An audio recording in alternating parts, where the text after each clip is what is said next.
لو مش معاك وقت او بادجت تعمل يوزر تيستنج على اليو اي بتاعك، او حتى مبتدئ وبتعمل بروجكت تخيلي لنفسك، خلينا نقولك ازاي تعمل فيرست امبريشن تيست او اختبار الانطباع الاول بسهوله مع صحابك، بحيث يدولك انسايتس مفيده عن التصميم بتاعك. اول طريقه هي اختبار ال5 ثواني. هتوري صاحبك اللي هو بيعمل دور البارتيسيبنت يعني هنا التصميم بتاعك لمده 5 ثواني بس، وبعديها هتبدا تساله بقى انطباعه ايه اللي عجبه، ايه المود اللي وصل له من التصميم، وبراحتك بقى. ال5 ثواني دول وقت قليل جدا انه يقدر يقرا محتوى او يحكم على فونتس او اختلاف الوان، بس برضو وقت كافي جدا انه يسيب انطباع او امبريشن اللي غالبا على فكرة هيدوم. في تولز كتيرة اونلاين ممكن نستخدمها عشان تقدر تعمل بيها ال5 second تيست.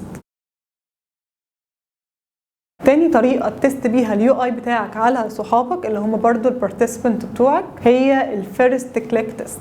وهنا انت هتقول لصاحبك على تاسك معين يعمله قبل ما توريله البروتوتايب. مثلا هتقول له يروح لصفحة الكونتاكت اس، وهتسيبه يدخل البرودكت بتاعك، واول ما يضغط على اول باتن او لينك الاختبار يقفل، وبعدين تسأله براحتك بقى برضو عن انطباعه ورأيه، ايه اللي اخد باله منه في التصميم بتاعك. الاختبار ده برضو غالبا هياخد ثواني قليلة، لكن الفرق هنا ان البارتيسيبنت مش هيركز في الصفحه كلها، لانه هيكون متارجت انه بيدور على حاجه معينه. زي مثلا عندنا في المثال ده ان البارتيسيبنت داخل بيدور على كلمه كونتاكت اس بس.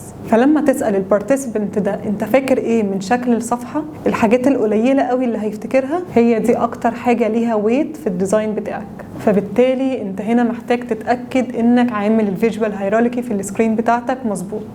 لو عايز تعرف اكتر عن الريسيرش والفيجوال ديزاين اسالنا عن اليو اي يو اكس بروفيشنال كورس، وتابعنا على الفيسبوك واليوتيوب عشان يوصلك محتوانا اول باول.